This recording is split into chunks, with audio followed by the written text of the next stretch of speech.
Students, welcome to my YouTube channel. बच्चे, आज हम क्लास 8 चैप्टर नंबर 2 ये करेंगे लीनियर इक्वेशंस इन वन वेरिएबल। इसको करेंगे solve linear equation in one variable. इसका इंट्रोडक्शन पार्ट देखिए। देखिए, आपने पढ़े होंगे अलजेब्रिक एक्सप्रेशंस और इक्वेशंस, है ना। क्या होता है अलजेब्रिक एक्सप्रेशंस? क्या होता है? मैंने यहाँ लिख दिया 2x + 3 या x - 4 या x + 2, कुछ भी इस तरह से। ये हमारे अलजेब्रिक एक्सप्रेशन होते हैं जिसमें वेरिएबल भी होता है और कांस्टेंट नंबर भी इसमें रहेगा। अलजेब्रिक एक्सप्रेशन, ठीक है। ये तो अलजेब्रिक। अब इक्वेशन क्या होती है? इक्वेशन भी आप लोगों ने पढ़ी हुई है पहले। क्या करते हैं इक्वेशन में? इक्वेशन में जो है, जिसमें मैंने लिख दिया 2x + 3 = 4, 2x + 3 = 4, ये लिख दिया, ठीक। या ऐसे लिख दूं x - 5 = 3, या लिख देता हूं 2y - 4 = 6, ऐसे। तो यहां पर जो है ये जो मैंने लिखी है ये हमारी इक्वेशंस हैं। अब इक्वेशन और एक्सप्रेशन में क्या अंतर है? देखिए, इक्वेशन में जो है इक्वल का साइन आता है। ये हमारा इक्वल का साइन आएगा इक्वेशन में। अगर मैंने इसको यदि मैं ऐसे लिखूं 2x + 3, तो बच्चे ये हमारा जो है अलजेब्रिक एक्सप्रेशंस कहलाएगा, इक्वेशन नहीं कहलाएगा। लेकिन अगर इसके आगे मैंने कुछ नंबर लिख दिया तो ये इक्वल का जो साइन दिखाता है, ये इसका मतलब ये होता है कि ये हमारा जो है इक्वेशन ये बन गई। तो ये ध्यान रखना, इक्वेशन में दो साइड होती है। मतलब अब ये साइडें क्या होती हैं, ये यार आप लोगों ने पहले पढ़ा होगा, फिर एक बार समझा देते हैं। जैसे मान लिया मैंने लिख दिया यहाँ पर 4y + 3 = 6, ये लिख दिया। तो इसमें क्या है, इजिकल टू से पहले ये, तो ये हमारा क्योंकि लेफ्ट हैंड है ना, इधर को लेफ्ट हैंड आएगा इजिकल टू से पहले। तो इस वाले पोर्शन को जो है हम कहते हैं लेफ्ट हैंड साइड, शॉर्ट में कहेंगे LHS, लेफ्ट हैंड साइड। और इजिकल टू के इधर जो 6 आ रहा है ये हमारे राइट में आ रहा है, तो इसको हम कहेंगे RHS, राइट हैंड साइड, ठीक है, राइट हैंड साइड। तो ये लेफ्ट हैंड साइड और राइट हैंड साइड ये हमेशा इक्वेशन में रहेंगी, ठीक। तो ये इक्वेशन होगी, वो एक्सप्रेशन होगी। अब देखें, अगर मान लिया, इसके बाद हम आगे बताते हैं कि कोई इक्वेशन है और उस इक्वेशन का सॉल्यूशन क्या होगा। जैसे मान लिया कोई क्वेश्चन लिखा हुआ है 2x - 3 = 7, 2x - 3 = 7, ये क्या है, इक्वेशन है, क्योंकि इजिकल टू का साइन लगा हुआ है। तो यहाँ पर बच्चे दोनों साइड जो होता है ना, राइट हैंड साइड और लेफ्ट हैंड साइड दोनों इक्वल होंगी किसी नंबर के लिए। जैसे अब जैसे यहाँ है, यहाँ पर अगर मैं x की वैल्यू को 5 रख देता हूँ तो ये बनेगा, यानी मैं x = 5 पुट कर रहा हूँ इसमें, x = 5, तो ये बनेगा 2 मल्टीप्लाई, यहाँ पे x है वहां मैं 5 रख दूंगा क्योंकि इन दोनों के बीच में मल्टीप्लाई का साइन है, और माइनस के 3 हो गया। अब 2 - 5 कितना होता है, 10, 10 - 3 यानी कितना आया, 7। वही आगे जो हमारा राइट हैंड साइड था। तो जब इस तरीके से आ जाए, हम लेफ्ट हैंड साइड लेके चल रहे हैं और हमारा वही राइट हैंड साइड आ जाए, यानी लेफ्ट हैंड साइड को हमने सॉल्व किया, लेफ्ट हैंड साइड सॉल्व कर रहे हैं x की वैल्यू 5 के लिए, और सॉल्व करते करते हमारी वही राइट हैंड साइड आ जाती है। तो जब ऐसे आ जाता है तो हम ये कहेंगे कि x = 5 is solution of this equation. अगर तुम्हारे पूछा जाए कि बताइए कि x = 5 इसका सॉल्यूशन है या नहीं है, तो हम क्या करेंगे, इस x की वैल्यू को यहाँ पुट करके देख लेंगे और देख लेंगे दोनों साइड इक्वल आ रही है या नहीं आ रही है। जैसे मान लिया मैं x = यहाँ x = मैंने 4 रखा, इसमें x = 4, तो अभी क्या बन जाएगा, 2 × 4 - 3, तो 2 8 8 - 3 ये 5 आ रहा है ना, नॉट इक्वल टू 7, 7 तो नहीं जो हमारा राइट में है। तो इसका मतलब है x = 4 is not a solution of this equation.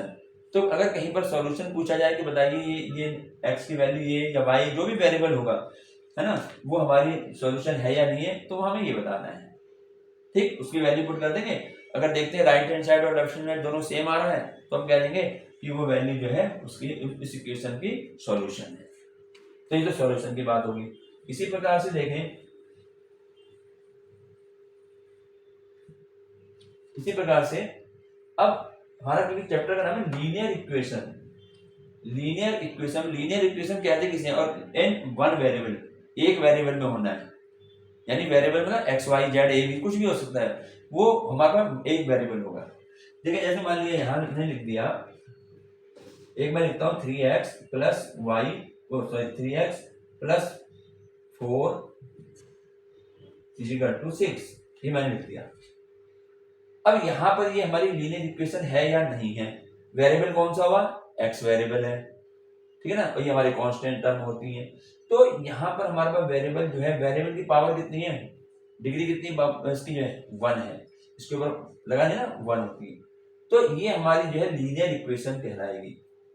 तो लीनियर इक्वेशन की पहचान क्या है, लीनियर इक्वेशन में जो है जो वेरिएबल की जो पावर होगी वो हाईएस्ट पावर 1 होगी।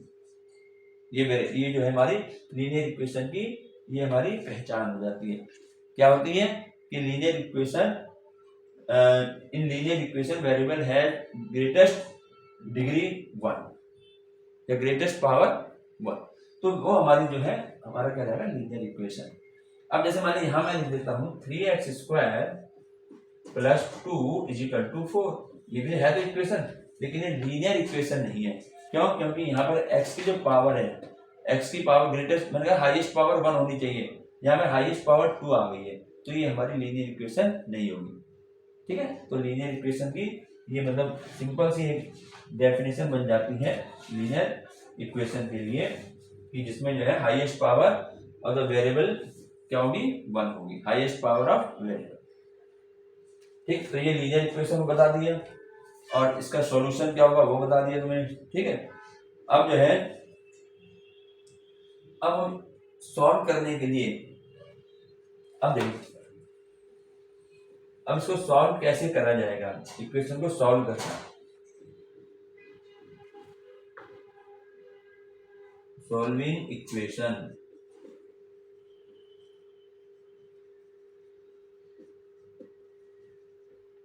Solving equations having a variable on both sides, having the variable on, अब मैंने वन साइड लिख देते हैं, वन साइड का पहले इसका बताया फिर बोथ साइड का बता देंगे, यानी solving equation having the variable on one side. अगर हमें सॉल्व करना है, सॉल्व करने का मतलब क्या होता है, जैसे मान लीजिए हमारे पास दे रखा है 3x माइनस 4 इजिकल टू 12, ये दिया हुआ इक्वेशन। अब मुझे इसको सॉल्व करना है, सॉल्व करने का मतलब है solve means find the value of x, x की हमें वैल्यू फाइंड करनी है, वो इसका सॉल्यूशन होगा, उसे हम कहेंगे सॉल्व। जब कहीं भी लिखा हो ना सॉल्व द इक्वेशन, तो यानी तुमने जो है जो वेरिएबल दिया हुआ है उस वेरिएबल की वैल्यू निकालनी है। तो जैसे यहाँ पर है, तो यहाँ क्या करेंगे हम, जो है यहाँ पर हमने जो वेरिएबल है उसको ट्रांसपोज करते हैं, ट्रांसपोजिंग, यानी एक जगह से दूसरी जगह ले जाना, एक साइड से दूसरी साइड ले जाना। तो इनमें होता क्या है, जैसे यहाँ हम जब वेरिएबल की वैल्यू निकाली ना, तो वेरिएबल को तो हम जो है लेफ्ट साइड में रख लेंगे, तो मैंने यहाँ वेरिएबल को लेफ्ट साइड में रख लिया। अब मैं इस 4 को ट्रांसपोज कर रहा हूँ राइट में, अभी लेफ्ट में ना, राइट में कर रहा हूँ। तो बच्चे जब इसको हमें ट्रांसपोज करेंगे, राइट से लेफ्ट में करो या लेफ्ट से राइट में करो, तो उसका साइन चेंज हो जाएगा, साइन चेंज हो जाएगा। साइन कैसे चेंज होता है, अगर प्लस में है तो चेंज हो जाएगा माइनस में, अगर माइनस में है तो वो चेंज हो जाएगा प्लस में, और अगर इनटू में है तो वो चेंज हो जाएगा डिवाइड में, और अगर डिवाइड में है तो वो चेंज हो जाएगा इनटू में। ये चेंज करने के तरीके हैं इसके। ठीक है, तो जैसे मुझे यहाँ पे भी हमें वेरिएबल की वैल्यू निकालनी है, तो वेरिएबल 3x के साथ है, तो 3 भी इसके साथ रहेगा, अभी नहीं हटेगा। अब मुझे इस 4 को हटाना है क्योंकि ये अलग से है। अब इस 4 को मैं ट्रांसपोज कर रहा हूँ राइट में। अब देखिए जब मैंने कहा ट्रांसपोज करना है, तो ट्रांसपोज करने में उसका साइन चेंज होगा। अब यहाँ पे 4 के साथ क्या है माइनस, तो ये माइनस किस में चेंज होगा, प्लस में हो जाएगा चेंज। तो यहाँ से जब मैं 4 को उधर ले जाऊंगा तो ये तो 12 है ही, अपनी जगह है ही, तो राइट में इस 4 को हम ट्रांसपोज कर रहे हैं तो इसका साइन बदल जाएगा, तो ये हो जाएगा 3x इजिकल टू 60। अब ये 3x की वैल्यू आई है, अभी x की वैल्यू नहीं आई है, हमें x की निकालनी है। सॉल्व द इक्वेशन अगर लिखा है तो x की वैल्यू निकालनी है। तो बच्चे अब यहाँ 3 और x की क्या है, मल्टीप्लाई है। अब इस मल्टीप्लाई को अगर मैं इस 3 को यहाँ से हटाना चाहता हूँ, फिर इसको ट्रांसपोज करना वहां, तो ये देख लेना फिर 3 की एक्स में साथ क्या हो रही है, मल्टीप्लाई हो रही है, तो मल्टीप्लाई किसमें डिवाइड होगा, किसमें चेंज होगा, डिवाइड में। तो ये 3 जो है जब मैं यहाँ से हटाऊंगा तो ये यहाँ पर राइट में जब आएगा तो डिवाइड में आ जाएगा। तो ये x की वैल्यू आ गई 16/3। तो जहां भी सॉल्व द इक्वेशन लिखा है वहां में x की वैल्यू निकालनी है। और ये 4 साइन ऐसे हैं जो कि किस कब कब कहाँ चेंज होंगे, चाहे मैं राइट से लेफ्ट में ले जाऊं किसी को या राइट से लेफ्ट में लाऊं, तो उसमें चेंज होने हैं। ट्रांसपोज जब भी हम किसी नंबर को या किसी वेरिएबल को करेंगे तो उनके साइन चेंज होंगे। तो ये तो है कि वन वेरिएबल वन साइड में एक वेरिएबल, ठीक है। अब अगर वेरिएबल हमारे दोनों साइड हो, अब यहाँ ऑन बोथ साइड, अब वेरिएबल बोथ साइड है तो कैसे सॉल्व करेंगे। तो देखिए जैसे मान लिया हमने लिखा 4y लिखते हैं, अब x बहुत हो गए, 4x + 3 = 2y और -k7। ये है क्वेश्चन। अब यहाँ पर वेरिएबल दोनों साइड है, बोथ साइड इक्वल के बोथ साइड है। अब यहाँ पर कैसे सॉल्व करेंगे, तो बच्चे सबसे पहले हमें क्या करना है, क्योंकि वेरिएबल की वैल्यू निकालनी है तो वेरिएबल को हम पहले लेफ्ट साइड में ले आए, कोशिश यदि लेफ्ट में ले आओ, ठीक है। क्या होगा यहाँ से, अब यहाँ पर 4y है और ये एक वेरिएबल जो है वो राइट में है ना, इक्वल टू राइट में। अब मैंने इसको ट्रांसपोज करना है इधर, तो यानी इसका चेंज साइन चेंज होगा। तो ये 4y तो ऐसे ही रहेगा और इस 2y को मैं इधर ला रहा हूं तो इसका साइन चेंज होगा। ये प्लस का है, माइनस नहीं है, -7 है, ये प्लस का है तो ये इधर आकर के हो जाएगा माइनस और 2y। यानी वेरिएबल को हमने जो है ट्रांसपोज कर दिया, दोनों वेरिएबल एक साइड आ गए, ठीक है। अभी मैं इसको ऐसे लिखता हूँ, +3 ऐसे रहेगा = -7 हो गया। अब ये 4y ये है, -2y तो 2y रह गया। अब मुझे इसको ट्रांसपोज करना है क्योंकि हमें y की वैल्यू निकालनी है, y अलग रहना चाहिए। अब इस 3 को मैं इधर ट्रांसपोज करूंगा राइट में, है ना, तो क्या होगा, इसका भी साइन बदलेगा। तो ये = आ जाएगा, यहाँ से ये हट के इधर आ गया तो -7 तो अपनी जगह है। और 3 को ट्रांसपोज कर रहे हैं, जिसको ट्रांसपोज नहीं कर रहे उसका साइन नहीं बदलेगा, जिसको हमने ट्रांसपोज करा वो इधर आ गया, प्लस था माइनस हो गया। तो ये आ गया 2y = -10 हो गया। अभी 2y की वैल्यू निकली, y की नहीं निकली। अब क्या करेंगे, अब हमने यहां से y की वैल्यू निकालनी, तो जिसकी वैल्यू निकालनी उसके साथ अगर कोई नंबर है तो पहले उस नंबर को देखोगे, वो नंबर जो है वेरिएबल के साथ किस साइन के साथ है। अब 2 और y के बीच में कोई साइन नहीं है, इसका मतलब इनटू में है, ठीक है, मल्टीप्लाई में। तो मल्टीप्लाई जब अब मैं इस 2 को ट्रांसपोज इधर करूंगा, इसके इन दोनों के बीच में मल्टीप्लाई का साइन है, तो मल्टीप्लाई किस में चेंज होगा, डिवाइड में। तो ये हो जाएगा y = -10 तो ऐसे ही रहेगा, ठीक है ना। 2 को हम ट्रांसपोज कर रहे हैं, ये नीचे आ जाएगा -2 आएगा, डिवाइड में आ गया, तो ये कैंसिल हो जाएगा, 2 × 2 2 5 × 10, तो y = -k5 मेरा आंसर आ जाता है। ठीक, एक चीज और आएगी इसमें, जैसे हमारे y की वैल्यू हमारी -5 आ गई, ठीक है। अब इसमें जो है हमें देखना है, चेक करना है कि भाई क्या ये हमारा y = -5 आंसर सही है या गलत है, इसको चेक भी करना है। तो देखो चेक कैसे करते हैं,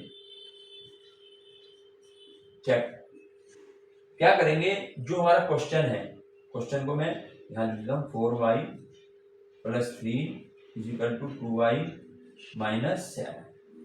ये जो क्वेश्चन है इसमें जो y की वैल्यू हमारी निकली है -5, वो यहाँ पुट करके देख लेंगे दोनों साइड। अगर दोनों साइड हमारी सेम आती है तो इसका मतलब हमारा जो आंसर आया वो सही है। ये चेक करने का तरीका है। तो मैं क्या करूंगा, यहाँ 4 × y की वैल्यू क्या आई -5, तो इसको ब्रैकेट में -5, बाकी कुछ नहीं करना है, बाकी जैसा है वैसे ही रहेगा, ऐसे यहाँ देखें 2 के साथ मल्टीप्लाई है ना y, लेकिन y तो नहीं लिखूंगा, y की वैल्यू लिखी जाएगी और -7। अब इसको सॉल्व करूंगा, -20 हो गया और +3 रह गया। यहाँ पे क्या होगा, -10 और -7। अब -20 में से 3 ऐड करेंगे, एक माइनस से पहले माइनस होगा, माइनस के साइन बड़ा है, माइनस के आगे 17। यहाँ दोनों माइनस है, साइन माइनस के प्लस हो जाएगा तो साइन आ जाएगा माइनस का, तो यहाँ भी क्या आया -17। इसका मतलब है कि लेफ्ट हैंड साइड का जो मान आया है वही हमारी राइट हैंड साइड है। जब ये दोनों इक्वल आ गए इट मींस y = -5 हमारा आंसर सही है। तो आप ऐसे चेक भी कर सकते हैं एग्जाम में, अगर तुम्हारे टाइम है तो आप चेक कर सकते हैं कि भाई ये आंसर हमारा सही आ रहा है गलत आ रहा है। अगर दोनों साइड सेम नहीं होता तो हमें पता लग जाता कि ये आंसर हमारा गलत है। ठीक है, ये तो ऐसे देखना है अगर दोनों साइडों में हमारी जो है वेरिएबल होंगे। और इसी प्रकार से कुछ कभी कभी क्वेश्चन क्या होता है ऐसे आ जाता है, जैसे मान लीजिए 2x + 3 upon 5x - 4 = 3x - 4 upon 2x - 3 ऐसा है, ऐसा क्वेश्चन आ जाएगा। तो बच्चे यहाँ पर हमने क्या करना है, यहाँ पर हमने जो है मल्टीप्लाई करनी है। ठीक है ना, यहाँ पर हम करेंगे मल्टीप्लाई, और मल्टीप्लाई करने पर गलती हो गई, ये तो फिर हमारा वो बन जाएगा लीनियर नहीं रहेगा, यहाँ पे कोई नंबर होगा 4 यहाँ 3 मान लीजिए ऐसे होगा, क्योंकि अगर यहाँ भी x हो यहाँ भी x होगा तो क्रॉस मल्टीप्लाई करने पर तो x² हो जाएगा। ठीक है, वो आगे बड़ी क्लास में करोगे। तो अगर हमारा ऐसा क्वेश्चन आता है तो हमने यहाँ पर क्या करना है, यहाँ क्रॉस मल्टीप्लाई करनी है, क्रॉस मल्टीप्लाई, इसको कहते हैं क्रॉस मल्टीप्लाई, क्रॉस मल्टीप्लिकेशन, ऐसे क्रॉस मल्टीप्लिकेशन करेंगे। इसमें कैसे होती है क्रॉस मल्टीप्लिकेशन, इसमें हमारा क्वेश्चन जो है इसके इसमें ऐसे आपस में और इसके यहाँ ऐसे ऐसे मल्टीप्लाई, किसी भी पहले कर लो। तो जैसे मैंने यहाँ करी, पहले 4 की मल्टीप्लाई इससे होगी, क्रॉस क्रॉस होनी है, तो यानी 4 मैं ऐसे ब्रैकेट में लिख दूंगा 3x - 4 ऐसे आ गया, फिर = का साइन आएगा। अब इसकी मल्टीप्लाई इसमें होगी तो मल्टीप्लाई का मतलब ब्रैकेट लगा लो, 3 की मल्टीप्लाई इनमें होनी है तो 2x + 3 लिख दिया। अब इसको ब्रैकेट को हमें हटाना है, इसको ब्रैकेट का मतलब क्या है, इन दोनों के बीच में मल्टीप्लाई है, तो 4 की मल्टीप्लाई दोनों से हो जाएगी जो ब्रैकेट के अंदर है, 4 3 = 12x -4 4 = 16, ये मल्टीप्लाई दोनों से होती है, यानी ब्रैकेट के अंदर जितना भी हो, चाहे 2 टर्म हो 3 टर्म हो 4 टर्म से, और ब्रैकेट के बाहर कोई नंबर लिखा हुआ है तो उसकी मल्टीप्लाई सब टर्मों से होगी। और ऐसे यहाँ कर देंगे, 3 2 = 6x और +9 हो गया। अब फिर ये वही क्वेश्चन बन गया जो हमने बताया था कि दोनों साइड में वेरिएबल हो, है ना, दोनों साइड वेरिएबल। अब फिर उसी तरीके से करेंगे कि वेरिएबल को हम पहले एक साइड ले आओ, लेफ्ट में ले लो चाहे, तो ये लेफ्ट में तो 12x है ही, यहाँ आ गया ऐसे ही आएगा, और इस 6x को मैं इधर ट्रांसपोज करेंगे, है ना, राइट लेफ्ट में। अब इसका साइन प्लस है तो प्लस किस में बदलेगा, माइनस में बदलेगा। ठीक, और = अब वेरिएबल तो एक साइड हो गए, अब जो नंबर्स हैं वो राइट में जाएंगे, तो राइट में एक नंबर हमारा 9 तो ऑलरेडी है ही, इसको तो ऐसे लिख दो, लेकिन हम इसको ट्रांसपोज करेंगे, अब 16 को मुझे इधर करना पड़ेगा, तो ये माइनस है तो साइन प्लस हो जाएगा, तो ऐसे देखना है। तो 12 - 6x हो गया, इन दोनों को प्लस में 25 हो गया, तो x की वैल्यू हो गई 25/6, ये हमारा आंसर हो जाएगा। तो इस तरीके से कोई ज़्यादा मुश्किल नहीं है, बस क्वेश्चन में वेरिएबल को देखना है, वेरिएबल हमारे जो है वो एक साइड हो जाएंगे और टर्म जो है वो हमारी कांस्टेंट जो है वो हमारे अलग उसमें चले जाएंगे। तो ये था हमारा इंट्रोडक्शन पार्ट चैप्टर 2 का, और नेक्स्ट वीडियो से हम एक्सरसाइज भी करेंगे।